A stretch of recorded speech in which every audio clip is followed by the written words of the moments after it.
Hello and welcome to BYJU'S IAS. Let's take up the analysis of today's The Hindu newspaper.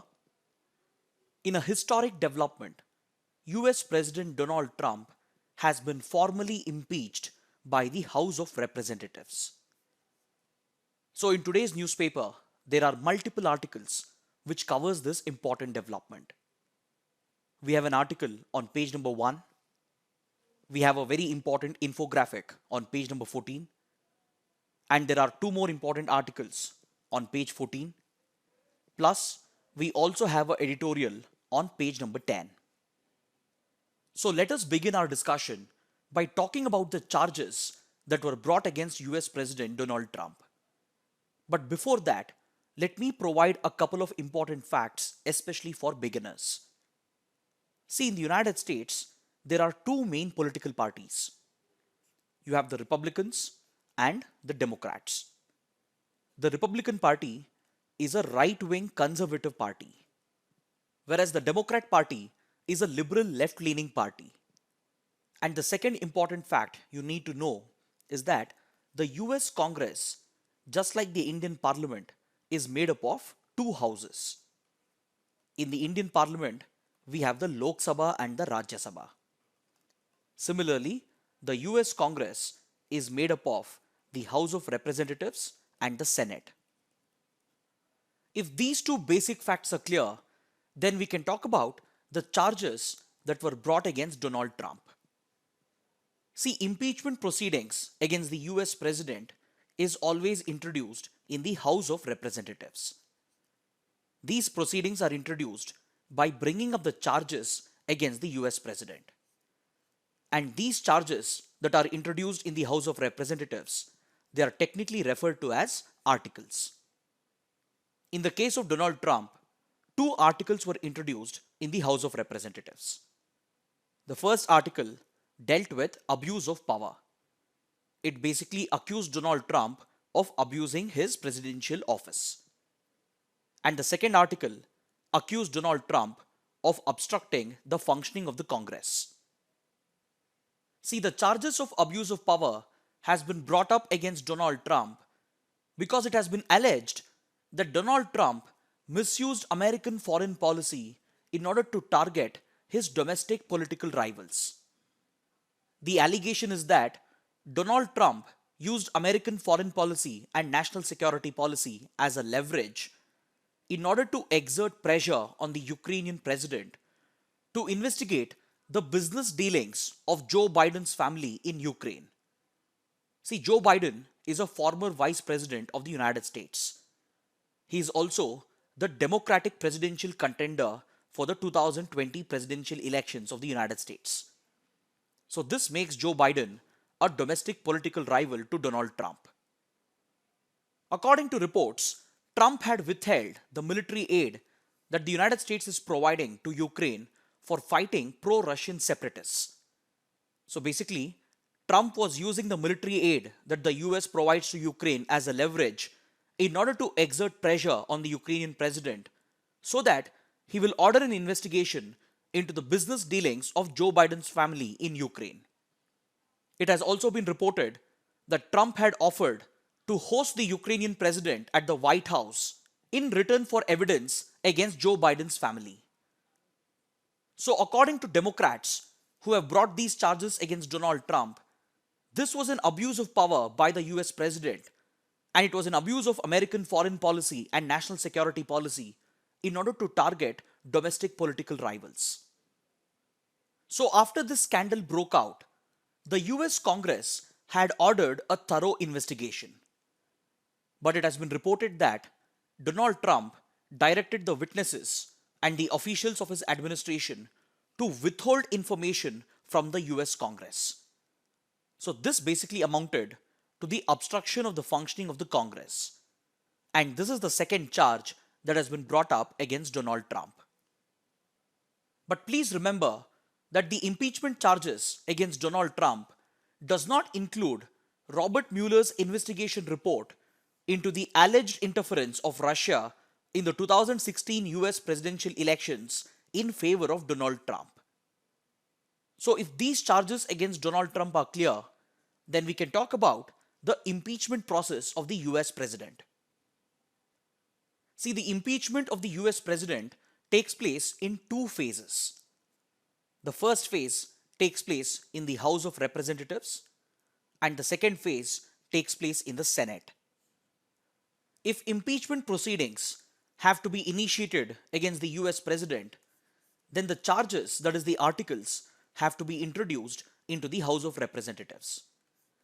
If the charges are accepted, then a judicial committee is set up in the House of Representatives. The task of the judicial committee is to investigate these charges. If this judicial investigation does not find sufficient evidence against the president, then the impeachment proceedings are dropped. If sufficient evidence is found, then the proposal is taken up for voting. During voting, a simple majority is needed in the House of Representatives in order to impeach the president. That is, more than 50% of the members of the House of Representatives should vote in favor of impeachment. If this simple majority is acquired, then the president stands formally impeached from the House of Representatives. But please remember that this does not mean that the president has been removed from office. This only means that the president has been formally impeached by the House of Representatives, and it completes the first phase of the impeachment process. Then the second phase will begin when the Speaker of the House of Representatives introduces the charges, that is, the articles, in the Senate. Once these articles are introduced in the Senate, a trial is conducted. This trial is conducted either to convict the president or to acquit the president. During this trial, the president is given a chance to defend himself. He can either represent himself or he can make use of legal counsel. Once the trial is completed, voting is taken up in the Senate, and a special majority is needed in order to impeach the president and remove him from office. That is, at least 2/3 members of the Senate need to vote in favor of removing the president from office. So if this special majority is acquired, then the president stands convicted and he stands removed from office, and immediately he will be replaced by the vice president. The vice president will take over as the president of the United States. If the required 2/3 majority is not attained in the Senate, then the president stands acquitted and all the charges against him are dropped and the impeachment proceeding comes to an end. So as a result, the president will continue to remain in office. Till date, 3 US presidents have been formally impeached by the House of Representatives. But no US president has ever been removed from office. So if the procedure of impeachment is clear, then let us talk about the history of impeachment in the United States. See, as I mentioned earlier, 3 American presidents have been impeached by the House of Representatives till date. The first was Andrew Johnson in 1868. He had run into a conflict with the US Congress over the reconstruction efforts after the American Civil War. This conflict with the Congress led to the introduction of impeachment proceedings against him, and the House of Representatives had formally impeached Andrew Johnson. But later, the proposal moved to the Senate and he was acquitted by the Senate. The second president to be formally impeached was Bill Clinton. The charges against him was sexual harassment and the controversy surrounding the Monica Lewinsky scandal. Based on these charges, Bill Clinton was impeached by the House of Representatives in 1999, but he was later acquitted by the Senate. So now, Donald Trump has become the 3rd American president to be formally impeached by the House of Representatives, and he has been impeached on the charges of abuse of power and obstruction of Congress. Apart from these 3 American presidents, there is another president of the United States who had faced the impeachment proceedings. This was Richard Nixon in 1974. In the backdrop of the Watergate scandal that broke in the United States, US President Richard Nixon was accused of obstruction of justice, abuse of power, and he was also accused of attempting to impede the impeachment process itself. So, on these charges, impeachment proceedings had been moved against him in the House of Representatives. But before the voting could take place, Richard Nixon resigned, and this brought an end to the impeachment proceedings against him. Now, let us see as to what happens next with regard to the impeachment proceedings against Donald Trump. See, the impeachment voting that took place at the House of Representatives largely occurred along party lines. See, in the House of Representatives, we have a total of 435 members. Out of this, Democrats are 233 in strength, whereas Republicans have 197 members in the House of Representatives. So clearly, the House of Representatives was dominated by the Democrats. So no wonder it was very easy for them to obtain simple majority, which was needed to formally impeach Donald Trump. If you look at the first article which was brought against him, nearly 230 members voted in favor of impeachment, and with regard to the second article, around 229 members voted in favor of impeachment. But things are not going to be so easy in the Senate, because the US Senate has a total of 100 members.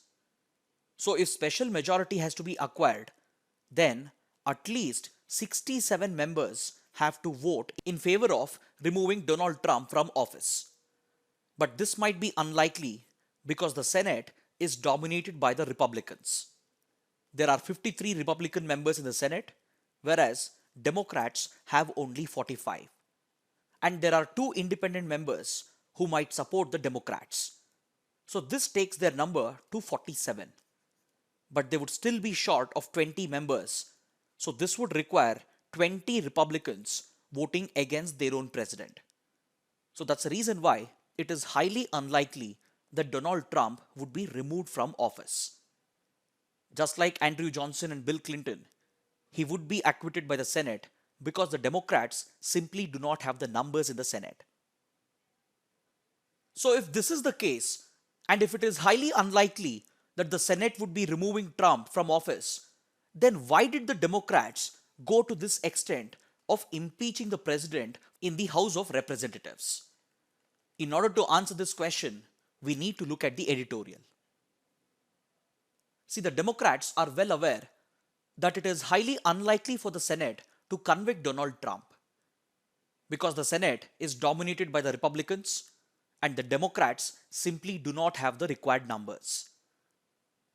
But despite this, the Democrats have justified the impeachment of Donald Trump by the House of Representatives by stating that it is their constitutional duty to defend the American Constitution.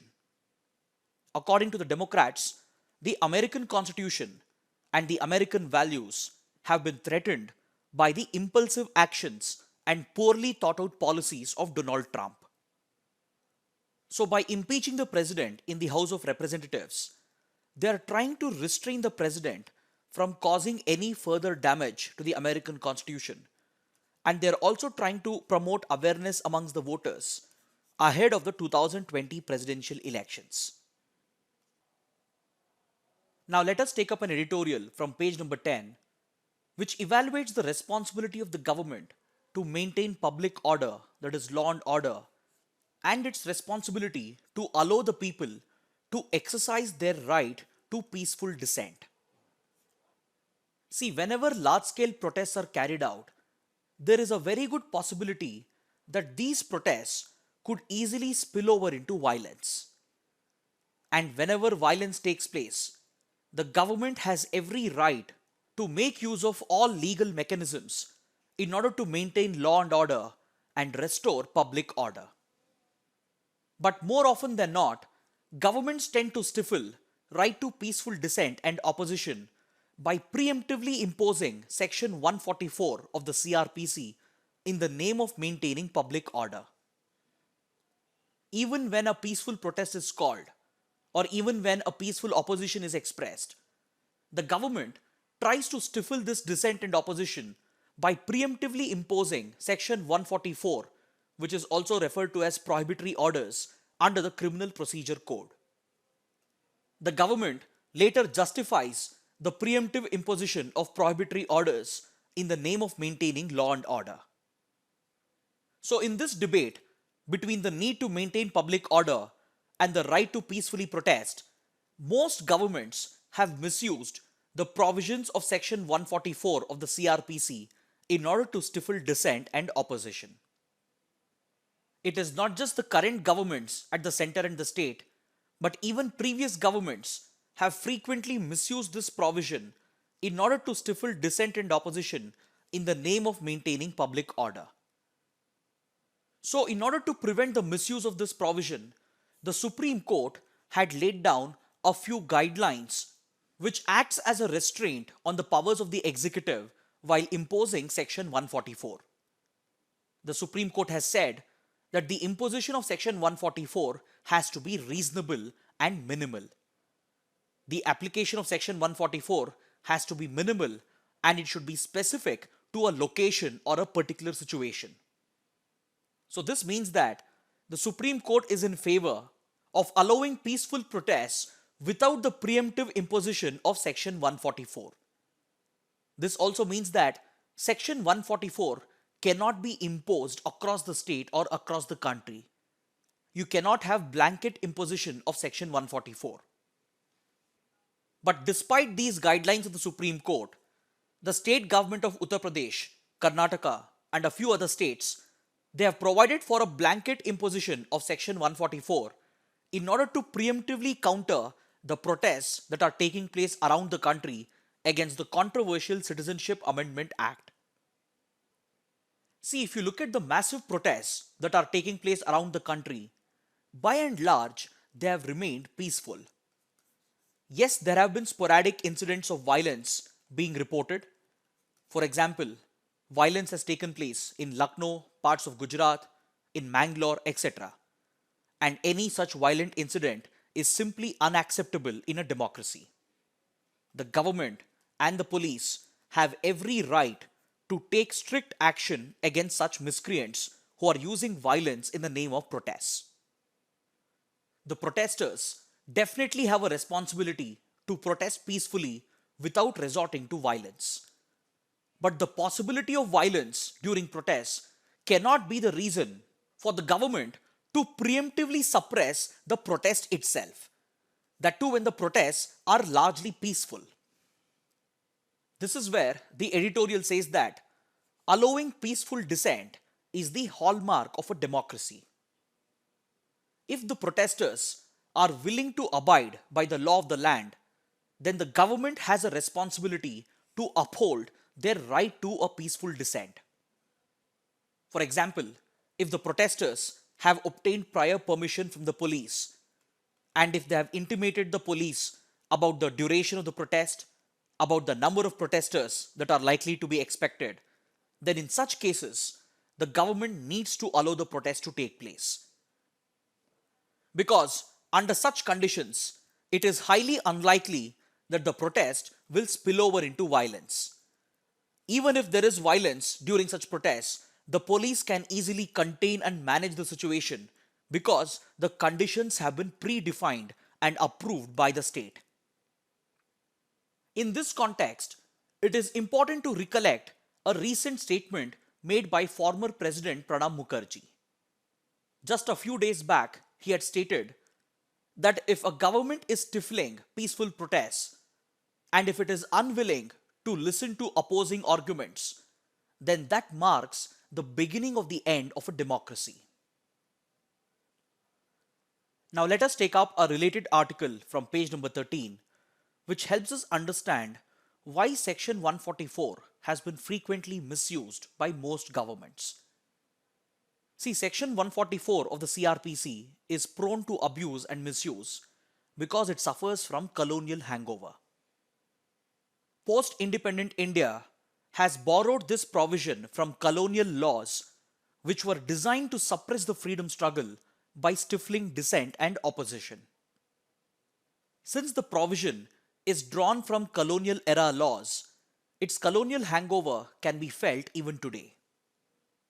See, the Criminal Procedure Code empowers the executive magistrate or the subdivisional magistrate to impose Section 144 or prohibitory orders when he or she anticipates violence during emergencies within his territorial jurisdiction.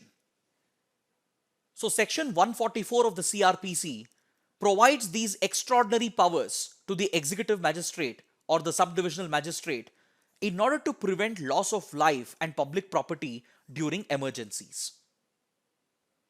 So on the face of it, it definitely looks to be a useful provision which will help the executive authorities to contain violence, to prevent riots, and thereby prevent loss of life and property.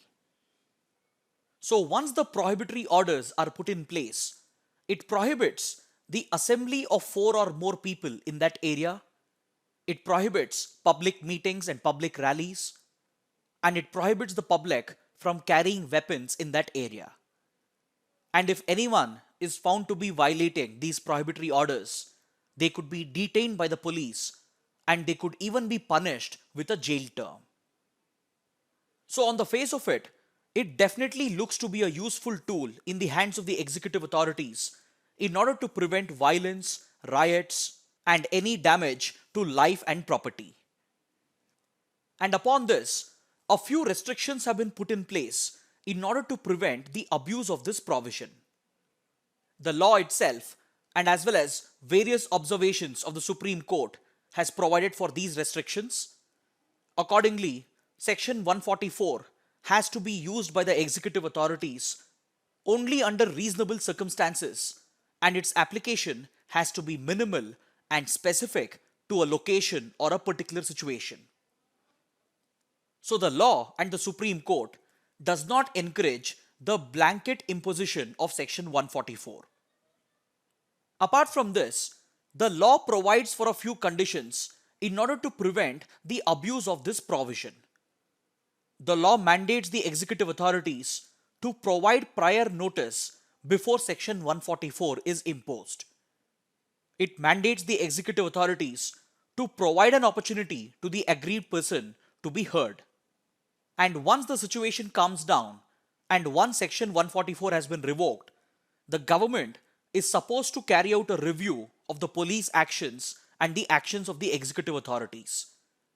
And finally, the imposition of Section 144 can be later challenged in courts as well. But the question is, how does Section 144 get misused and abused so frequently despite the existence of these restrictions and conditions? See, Section 144 tends to be misused and abused by various governments because the existing checks and balances and judicial oversight is ineffective, because the decision to impose Section 144 has been left to the subjective choice of the officer. If the executive magistrate or the subdivisional magistrate or the police commissioner, if they feel that an emergency situation has arisen wherein there is a possibility of loss of life and property, then this subjective belief alone is sufficient to impose Section 144. Basically, the decision to impose Section 144 has been left to the satisfaction of the conscience of the officer. So when the law itself provides for so much subjectivity and discretion, the existing checks and balances and judicial oversight becomes ineffective, and this is what promotes the frequent abuse and misuse of Section 144 by various governments. Next, on page number 9, we have an article which refers to the 2+2 dialogue between India and United States. But we have already covered this topic in detail on the 18th of December, and as we discussed in this analysis, the Industrial Security Annex has been signed between the two countries. This agreement will allow American defense companies to tie up and partner with Indian private companies in the defense sector. This has been mandated by the Strategic Partnership Policy under the Defense Procurement Procedure of India. The signing of the ISA was a part of the General Security of Military Information Agreement, which is one of the 4 foundational agreements that the US expects its close defense allies to sign. So the signing of the ISA enables the American companies to tie up with Indian partners. It fulfills the obligations of the General Security of Military Information Agreement of the United States, and as well as the Defense Procurement Procedure of India. Now let's take up another article from page number 9. The NITI Aayog has invited various state governments to provide ideas in order to strengthen India's national population policy, which provides for population stabilization measures. There is nothing much to discuss in this article, but I want you to take up an exercise and read about India's national population policy. Please read about the targets that have been laid out under the national population policy. Read about the population stabilization measures that the central government and the state governments are taking, and also read about TFR or total fertility rate. Jot down these important points and post them in the comment section below. Now let's take up an article from page number 14. Sri Lankan President Gotabaya Rajapaksa has said that the Mattala airport will be developed by the Sri Lankan government on its own, and he has ruled out any joint venture with India. This is a very important development because India was very keen to develop the Mattala airport, which is located in the southern parts of Sri Lanka. The Mattala airport is considered as the world's emptiest airport, and India was very keen to invest in the revival of this airport in order to promote infrastructure cooperation between India and Sri Lanka. We had discussed this topic in detail on the 30th of November. We had discussed that the Mattala airport in the south of Sri Lanka is located close to the strategic port of Hambantota. And just like the Hambantota port, the Mattala airport was also developed with Chinese assistance. But the project has become financially unviable and it has turned out to be the world's emptiest airport. So as a result, the Mattala airport had turned into a financial burden for the Sri Lankan government. And hence, India was very keen to invest in this project and help Sri Lanka to revive the Mattala airport. So India was looking at this as a strategic investment. So the statement of Gotabaya Rajapaksa that Sri Lanka would be developing the airport on its own and his ruling out of any joint venture with India could have strategic implications for India's relations with Sri Lanka. Now let us take up the practice questions. The Register of Usual Residents of India is referred to as the National Population Register. Option C is the correct answer. This question has been asked because we have a related article on page number 8. The article refers to NPR, which is basically a database of the usual residents of India. This exercise is carried out according to the provisions of the Citizenship Act of 1955 and the Citizenship Rules of 2003.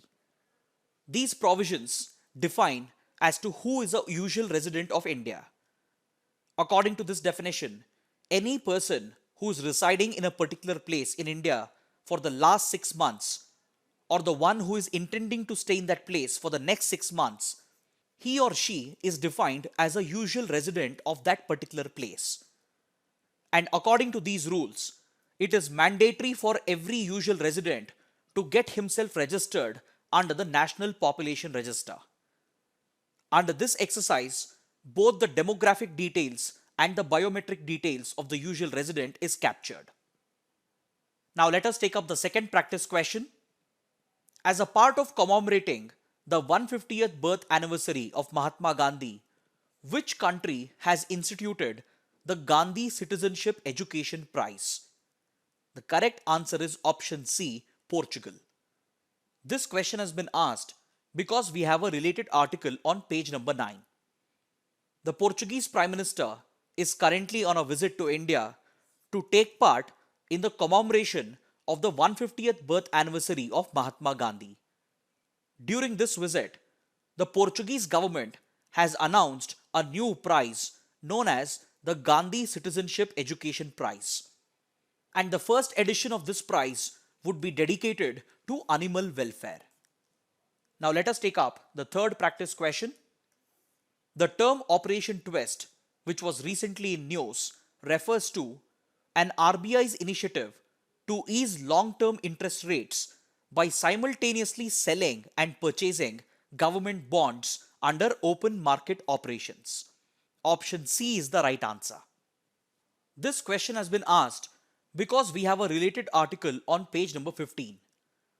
RBI has announced that it will conduct Operation Twist in order to manage yields. The objective of Operation Twist is to bring down the cost of long-term borrowing. See, the RBI has borrowed this concept from the US Federal Reserve. Back in 2011-2013, when the US economy was going through a major economic slowdown and when interest rates had increased significantly, the US Federal Reserve came out with a policy known as Operation Twist. The same model is being replicated by RBI, and under this operation, the RBI will be simultaneously buying and selling government securities through open market operations in order to reduce the cost of borrowing. Basically, it will reduce the interest rate on long-term loans. See, under Operation Twist, the central bank will basically sell short-term government securities and it will use this revenue to buy long-term government securities. So such an open market operation, when it is carried out simultaneously, it will help in bringing down the interest rates and subsequently the cost of long-term borrowing will come down. Now let us take up a map-based question. Which of the following statements are correct? Scotland is a country that is a part of the United Kingdom. It shares a border with England to the southeast and is surrounded by the Atlantic Ocean to the north and the west. Both the statements are correct. Option C is the right answer. Please look at the map. See, in this map, you can see the United Kingdom, which is a sovereign country that is made up of the island of Great Britain and Northern Ireland. These two together constitute the sovereign country of United Kingdom. But the island of Great Britain in turn is made up of three countries, that is Scotland, England and Wales. So according to the first statement, if we say that Scotland is a country which is a part of the United Kingdom, then it means the statement is correct. And according to the second statement, Scotland is bordered by England to the southeast. This is correct. And Scotland is surrounded by the Atlantic Ocean to the north and the west. Now let us take up a practice question from the 2018 prelims paper. Among the following cities, which one lies on a longitude closest to that of Delhi? The correct answer amongst the given options is Bengaluru. Option A is the right answer. Please look at the map. If you draw a straight line from Delhi, the closest city to this longitude would be Bengaluru, because Hyderabad, Pune and Nagpur are located far away. So option A is the right answer. Finally, let's take up a couple of mains practice questions. The first question, describe the impeachment process of the US President in detail. The second question, Section 144 of the CRPC has more often been used by the executive to stifle dissent and opposition than to maintain law and order. Comment. Kindly write an answer to these questions and post them in the comment section below. So this concludes our discussion for the day. Thanks for watching.